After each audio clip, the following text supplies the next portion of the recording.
This time on Between the Wheels. I guess I was 17 years old when I bought that car, and I fell in love with it right away, just the looks. I drove it myself for 20 years. You missed that car a lot, I freaking love that car. I should have never sold that. So this is your old car. Wow, look at the freaking shape of it. They made 165 of these total in North America. Oh my God, I don't know what to say. Bought it in 1983 for $100 in a used washer and dryer. He asked me questions like, is it fast? You really don't have to say much. Just enjoy the ride.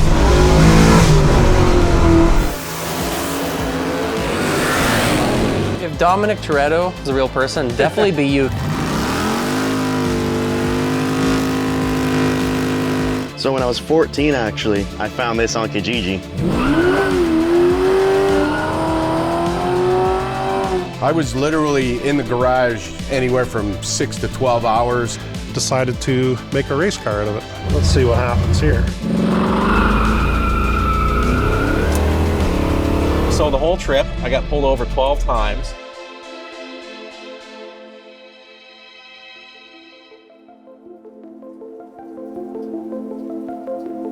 On the road. On the road again. Gilles here also. Your son Matt's in the back. Yes, sir. Finally going to see your car after 20 years. How you, It's been, it's been like 24 years. 24 years since you've seen this thing. 24 years. Holy cow, man. That's crazy. And like, this car is pretty special to you. What makes this car so special to you? I guess I was 17 years old when I bought that car, and I fell in love with it right away, just the looks. I drove it myself for 20 years. Yeah, wow, you had it for 20 years, yeah. 20 years without wrecking the car. And that's surprising because you were kind of a wild man back then. Oh, yeah, that's what people call me. Like, I went through 2 sets of tires per summer. Holy crap. You could have 6 people in the car, and I still light them tires up like nothing. The kids, I used to have 3 car seats in the back, and we go in the side roads and do burnouts. Yeah. I love it. That's awesome. Oh man. The kids would love it. But you, like, the Charger wasn't your first car. Like, you had some history with cars, because I remember you had an old Cordoba, and you actually built the engine in your basement. Tell us about that. So my dad gave me his car. It was a 75 Cordoba with a 360.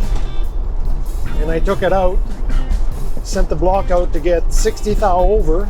So the maximum of the bore, just brought everything in the basement. Yeah. Built the 360, which was now a 390. And then 6 of us carried it up the stairs. That's crazy. That's the thing though, back in the day, being 16, 17 years old, that's what kids did. That's what, all the buddies would get together and build engines, build cars, now they're all playing video games. So that's right. Yeah. So that's pretty much what makes, so cars have always been important to you and definitely a big part of your youth, I guess you could say. That's right. So I only drove that car like for about a year. Yeah. And then my friend's older brother had this Charger, and you needed money.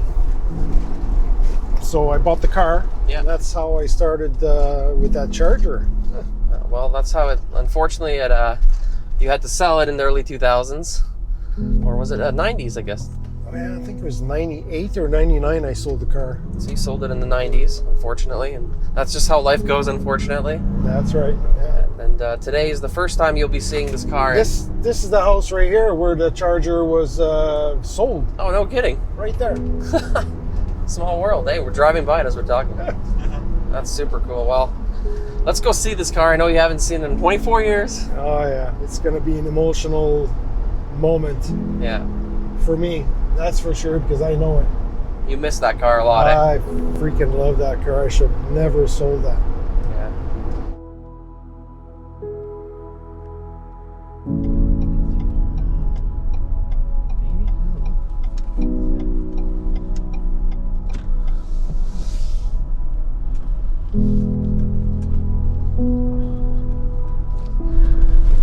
It's gotta be it, because there's more garages than house. That's usually a car guy thing. Yeah, I think so.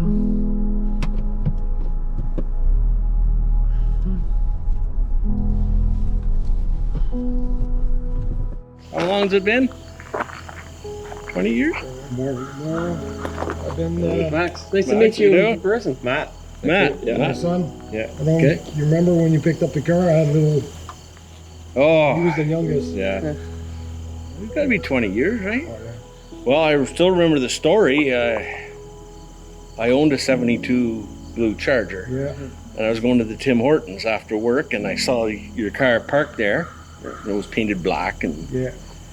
and I looked at it. Oh, it's a Charger. And, and I left a note on the windshield. And I guess a couple years later, you phoned me up and you said, "Oh, you don't remember me, but you left a note on my car." Oh, I leave notes on everybody's car, right? So and he said, "Well, I have a 72 Charger." And I said, "It's that black one at Tim Hortons." Because, yeah. And then he said, "Yeah, I'm ready to sell it," and went from there.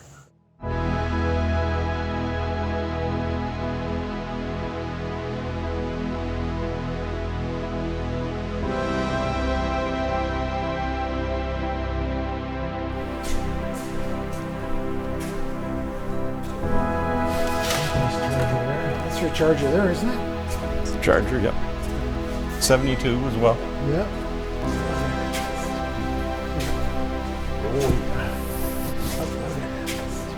RT. The Challenger RT. Yes. So this is your old car. Holy smoke. Look at this.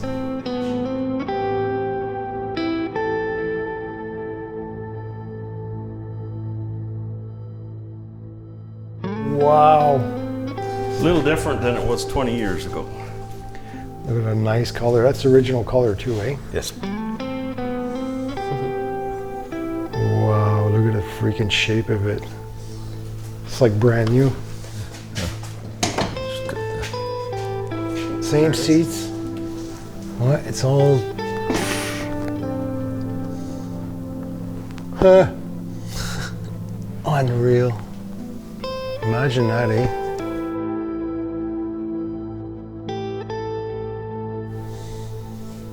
Oh my God, I don't know what to say, but that's beautiful. They made 165 of these total in North America. Oh, Yeah. In Canada, the number I've been finding is 26. And this is a Canadian. 26 of these made. Yeah. Wow.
Actually looks pretty good considering. Mm-hmm. Well, Yeah. She needed some work. The dash. Yeah, the dash was all cracked up. It needed lots of money. Yeah, steel rim on it. Yeah. And I know you had a Roadrunner stripe on it. Yeah, I did. But it's very hard to see. Obviously the motor's out of it, but Yeah. So that was the engine bay back in the day. Mm-hmm. Everybody painted them black. Yeah, Looks like it had a fiberglass fender on it. it did. Did it? Yes. Yeah. Okay. Yeah. I don't even remember that. Yeah. Just by the color. So this is a Rallye Charger in 1972, and it was a package that Chrysler offered on the Charger, sort of to replace the RT package. And you could get that on, 318 cars, 340s, 400s, whatever. So being a Rallye and a U-Code 440 car is what makes it special. I guess it was the top of the line performance car for Chrysler in 1972. And then the gas crisis happened, so they stopped doing. They started changing vehicles. Well, the gas crisis started more 73 towards 74 model years. They changed the horsepower ratings and emission standards for 72 model years, and it sort of distorted the numbers. So people, that and the insurance crisis, it sort of started weaning people off of the muscle cars. So it was like a last ditch hurrah before they went to the personal luxury type cars for the mid 70s. Right. Which is interesting about this one, because obviously the 68, 69 is really popular because of Dukes of Hazzard and whatnot. However, this being a 72 and that being the end of the golden era makes this car even more special, and the fact that it's so rare. Well, rare doesn't mean it's special. Pintos are rare nowadays, but it's like I said, I bought the car. My first Rallye, back in the day, 40 years ago, and I liked the style. I liked them. I still love the styling. I think, it's held up well over the years. And you did so you're a restorer. So this car, you did a full restore on this, and you've restored over 130 vehicles, you mentioned. About that, yeah. So this thing is back to the original paint, because when you purchased it, I guess it was like a gray color. Black primer, black paint, something like that. Yeah. So it looks different now, and you brought it back to what it originally looked like. Pretty much. I wouldn't call it, it's not a concourse type restoration. I call it a nice driver, because that's what I'm just going to do, drive it. And Nice. But it's been on the rotisserie, the bottoms are painted, the engine bay, the trunk is all painted and all that stuff. So nice clean car. And Did a beautiful job. well, thanks. Beautiful job. Like I said, not perfect by any means, and first to admit it, but I want a nice, just driver car. Like most of these are. Right. Well, you've done a great job of bringing this to what it's supposed to be. Because obviously it wasn't in the shape it was supposed to be when you sold it. It was a little rough, but those are different times, and it's nice that you've brought it back so people can appreciate it. And I know you really appreciate seeing it like this. I wasn't sure if you were going to be sad or what but the fact that it's in amazing shape, it's not been beaten up, I think that means something, you know what I mean? It means a lot to me, man. Right. In the end, we're all caretakers, right? Yeah. Someday I will have to sell the car or whatever, and hopefully the next person takes care of it and enjoys it. And Which hopefully you'll think of me. well, Maybe tell me some of the features that make this car unique versus a regular 72 Charger, I guess. well, foremost, it's the Rallye package. It has the special doors. You don't see those on a regular Charger. It has a special 71 style tail lights as part of it. It has some of the dress-up packages. That's the main thing. Option-wise, because it's a U-Code, that was the 440, big block car.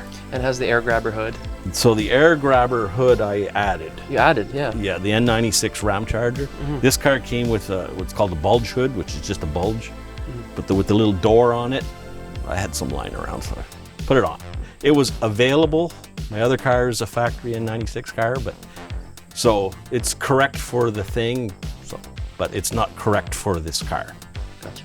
But it's a correct 72, because if you want to get into little details, the 72s have that little spacing between the vents, and 71s don't. So to find a correct 72 hood is extremely rare. Because like I said, they made handfuls of them. But back to the U-Code, it's a factory 440 high performance, and then it's the factory 4-speed, which was a Hemi transmission, so the heavy duty splines and all that. again, makes it rare. And then when you ordered that package, you got the Dana 60 rear end, Right. which is a huge rear end. Absolutely massive, yeah. They came with 3/5/4 gears. That was the only gear ratio you could get in 72 with the Dana. It came with a rear sway bar, which was on the Dana was only available in 72. So again, these are rare options because they're a 1 year only type things. And what's also rare is underneath the hood itself, the 440 Magnum. So maybe let's take a look at the engine and talk about that.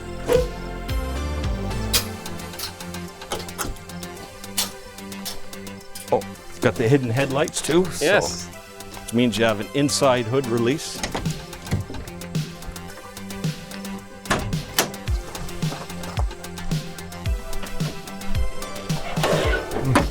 So I've seen some 440s. What's the difference between a 440 and a 440 Magnum? Internally, the Magnum was their performance motor. So depending on what year, they would have a different camshaft, different cylinder heads, compression ratios. It's the same as having a 454 truck motor versus the LS6 motor. You know, the castings and a lot of stuff are very similar. Okay. It was their marketing back in the day, right? All the manufacturers had their performance packages and options. So the Magnum was the catch-all for. Nice. And then this one, you've done some changes. Maybe talk about some of the stuff you've changed on it outside of factory, what it would be. Very little. It's been rebuilt. The compression's been raised a little. It's got a newer camshaft, which makes it a little more compatible with the newer fuels. But other than that, not too much. There's a billet distributor just because you can adjust the spark advance internally a little more easily. It's a stock carburetor, factory Holley 4-barrel in 72. They used orange plug wires on electronic ignitions in 72. So it's basically factory appearing. Very clean, very, very clean. Al did a super job restoring this car. And it brings back a lot of memories right now. I think what will bring back more memories is to actually see if we can take this thing in a ride. I'll take you back in time. Oh yeah, for sure, man.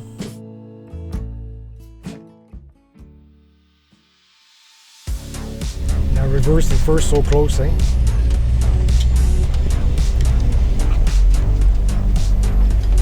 Manual steering too. Yeah.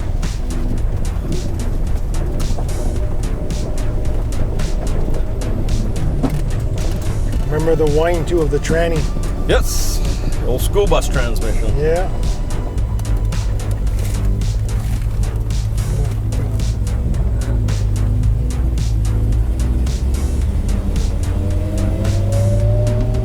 There's your whine.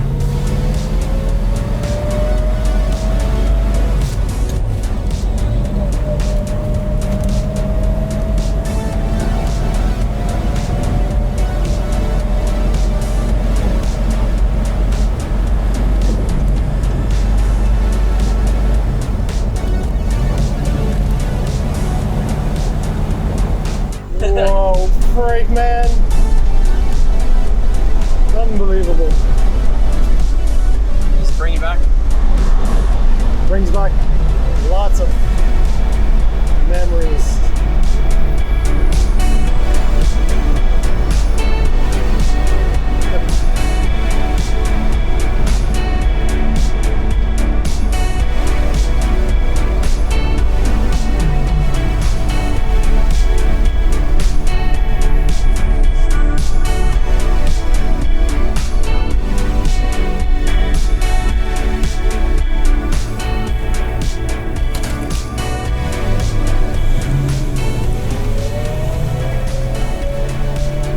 Okay, we're gonna open the air grabber door. All right.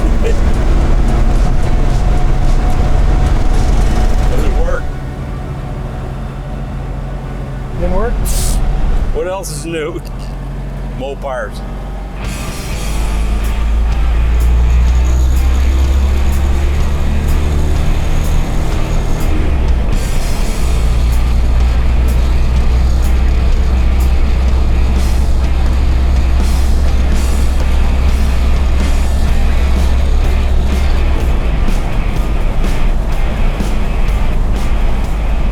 Just a driver car, nice. Yeah, B-bodies drive nice, but we're at 70 miles an hour and got power to. Still drives the same. Yeah. Feels the same. Like I said, everyone underrates the 72s, but they have so much torque. Yeah. And they just pull and pull, and but they do drive nice compared to the A bodies or E bodies. They.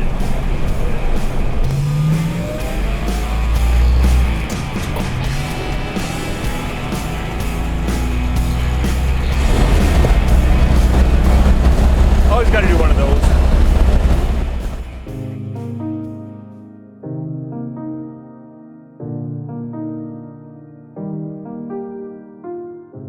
Take a seat in it, man.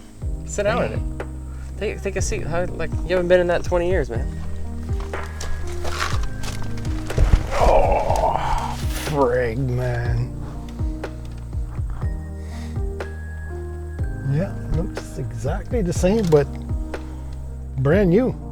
Thank you, Al, for having us. No problem. And Thanks a lot, Al. Joe, anybody gets on the show 20 years. Yeah. gets a hat, and you already got a Subdivision auto hat, but you don't have one of these, so this is for you. Oh. And Al, you got one Good. too. Thank you. Nice. Great work Thanks doing a lot. this. It's been awesome to be able to see this after so many years, seeing all the pictures and everything, and seeing you drive. Yeah, it's awesome. It's Thanks what for the show's setting about. this up, Max. No problem, man. Like, It's my it's pleasure. Nice to see Yeah. the old owner and reminiscing about the car. Yeah. Yeah. It's Puts awesome. a human face on everything. That's That's nice. right. That's what it's all about.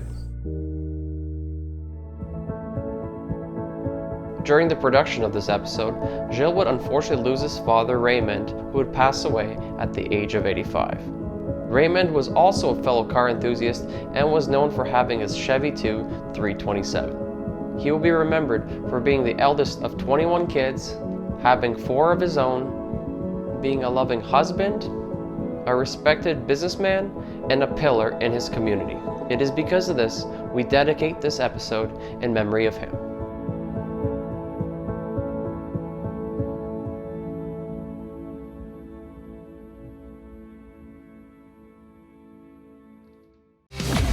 Next time on Between the Wheels.